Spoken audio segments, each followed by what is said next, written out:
Boa noite, está no ar o Boletim em Tempo. A Polícia Civil prendeu um homem de 26 anos acusado de matar uma idosa de 84. Foi durante um assalto à casa dela no centro de Manaus no mês passado.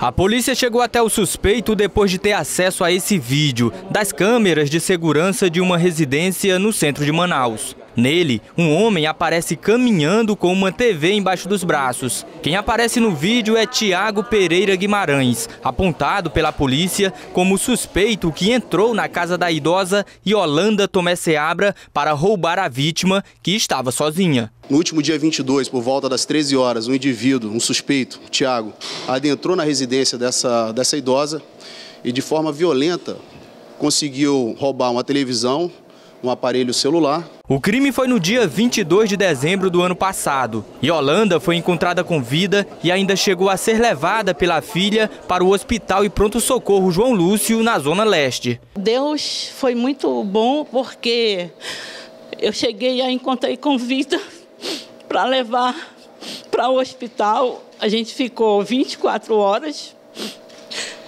E, por ironia do destino, ela faleceu no dia da missa de 7º dia do meu irmão, porque eu vim a Manaus para isso. No hospital, o raio-x mostrou que a vítima teve o pescoço quebrado depois de ter levado um golpe conhecido como mata-leão.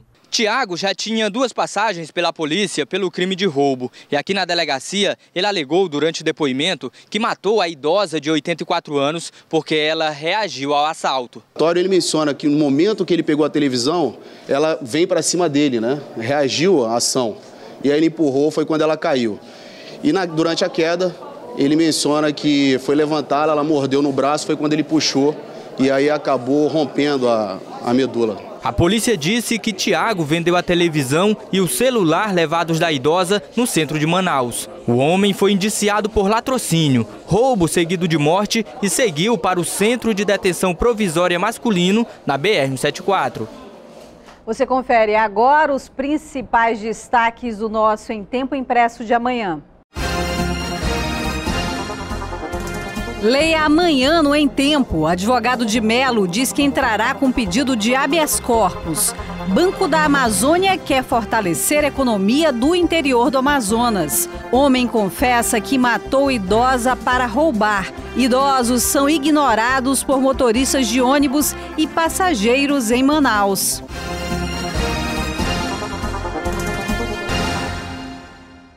Muita gente já começa o ano preocupado com as dívidas. Além disso, tem os impostos como IPTU e IPVA. Mas como resolver essa situação? A gente explica agora.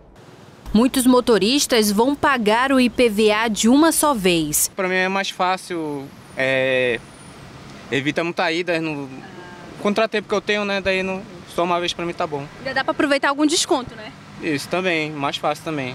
Dá para negociar. Este mês começa a vigorar a tabela para os veículos que terminam com o número 1 na placa. Os contribuintes têm até o fim de janeiro para pagar o imposto sobre a propriedade de veículos automotores. Então, até 31 de janeiro, os proprietários de veículos com placa final 1 podem recolher o IPVA em cota única com desconto de 10% ou, se preferir, parcelar em até 3 cotas. Na primeira cota do IPVA, o proprietário do veículo tem 10% de desconto e na segunda tem 5%. Já na terceira não tem mais desconto e é pago o valor integral do último parcelamento. Se ele preferir pagar o valor total, também pode ter o desconto de 10% a 5%. Alguns proprietários podem obter até 30%, mas é preciso estar incluído na Lei Estadual do Bom Condutor. Aquele condutor que no último exercício não obteve nenhum tipo de multa de trânsito poderá requerer 10% de adicional de desconto de IPVA. Mas esse não é o único imposto que os manauenses vão ter que desembolsar. Quem não tem carro, possivelmente deve pagar o IPTU. Só em Manaus são cerca de 539 mil contribuintes. Nesse caso, a Prefeitura de Manaus oferece duas opções: a cota única com 10% de desconto e o parcelamento sem descontos. No dia 15 de março, o contribuinte tem como data para fazer a opção ou pagar em cota única com desconto de 10% ou iniciar o pagamento em parcelamento, que vence justamente a primeira. Dona Tereza vai pagar quase R$400 de IPTU e para ela o desconto parece pouco, mas ajuda no orçamento. Ficamos assim no meu que vai dar quase R$400, com 10% vai diminuir 40, né? Vai ajudar um pouquinho, né? Um pouquinho, já dá para comprar o pão. Pois é, os descontos que chegam a 5 a 10% parecem poucos, mas segundo os especialistas, vale sim a pena aproveitar. Se a gente for comparar com a taxa básica de juros do governo, 10% está bem acima. Você dificilmente vai conseguir esse retorno se investir o seu dinheiro em bancos, em renda fixa. Então você teria que arriscar um pouco mais. Então o desconto ele é válido, desde que você não vá precisar desse dinheiro no curto prazo. Mas com tantas dívidas e ainda os impostos, antes de negociar o pagamento, é preciso organizar a situação financeira. Para isso é importante fazer aquele mapeamento financeiro, fazer o seu orçamento para identificar as contas que você está pagando e precisa pagar lá na frente. Porque você pode ganhar esse desconto agora e alguma coisa fugir do seu controle em alguns dias, algumas semanas, em alguns meses. E você não vai ter aquele dinheiro que tinha, achando que tinha sido um ótimo negócio pagar com desconto e à vista. Para saber o valor da tabela do veículo do IPVA, é só acessar o site da Secretaria de Fazenda. Em relação ao IPTU, os carnês devem ser distribuídos no fim de janeiro e vão estar disponíveis na internet no dia 12. O número de roubos e furtos a embarcações no Amazonas diminuiu nos últimos 2 anos. Mesmo assim, o assunto ainda preocupa as forças de segurança do estado. Quem costuma viajar de barco precisa ficar atento. Este homem, que não quis se identificar por medo, teve a lancha roubada no ano passado. Aqui sempre aparece os barriga d'água. Eu peguei um casal daqui para levar o careiro da várzea. Quando chegou ali na ilha do Marapatá, ele puxou pela pistola e botou em cima de mim e anunciou o assalto. E me levou até abaixo do careiro, me jogaram na água e eu dei meu jeito para ver e levaram minha lancha. Dessa vez ninguém ficou ferido, mas nem sempre é assim. Em setembro do ano passado, a atleta britânica Emma Kelt, que descia o Rio Solimões de caiaque, foi assaltada e morta por piratas próximo ao município de Coari. Casos como esses estão cada vez mais frequentes aqui no estado. Só em 2017 foram registrados 14 roubos a embarcações. Segundo a polícia, quase todos esses roubos registrados ocorreram no meio do Rio Solimões, entre os municípios de Coari e Tefé. Por causa da dimensão do rio, a polícia tem dificuldade em combater esse tipo de crime na região. E aí, os piratas aproveitam. Que eles costumam agir com bastante violência contra as embarcações que ali navegam, né?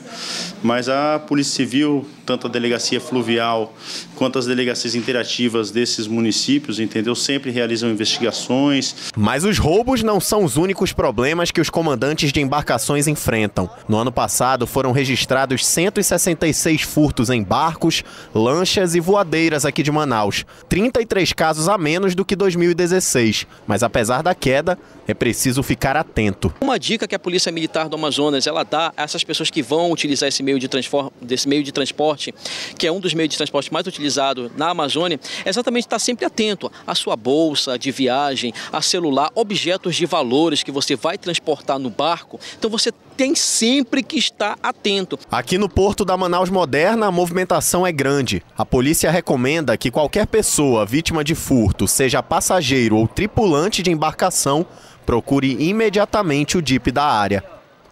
E o paciente internado com raiva humana na Fundação de Medicina Tropical está fora de perigo. O adolescente é a 4ª pessoa no mundo a sobreviver à doença. No ano passado, os 2 irmãos dele morreram vítimas da raiva.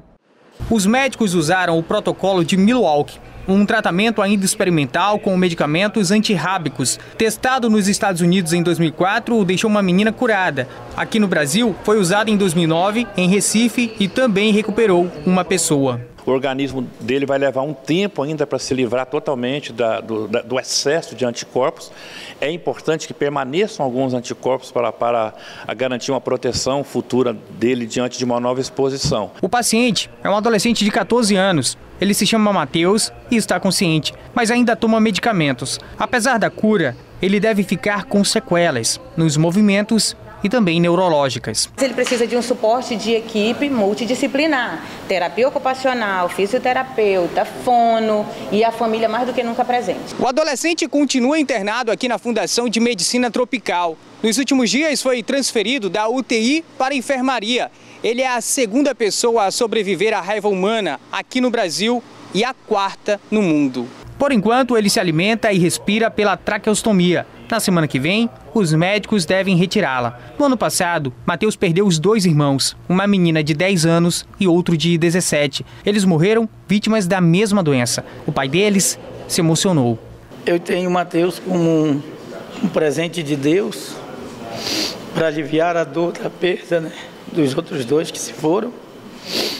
Eu atribuo isso tudo a Deus, né, nosso Pai Todo-Poderoso, porque o Matheus, com 98% de morte cerebral, ele conseguiu, né, recuperar. A doença foi contraída pela mordida de morcegos na zona rural de Barcelos, município a 405 quilômetros de Manaus. Agentes de saúde da capital foram ao local e levaram vacinas para os moradores. Nós estamos hoje praticamente com toda a população coberta através de vacina, ou vacina e soro.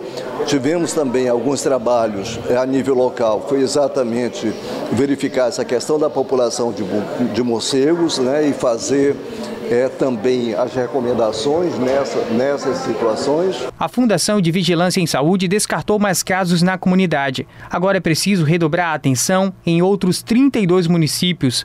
A preocupação é de que animais como bois e cavalos peguem o vírus e transmitam aos humanos.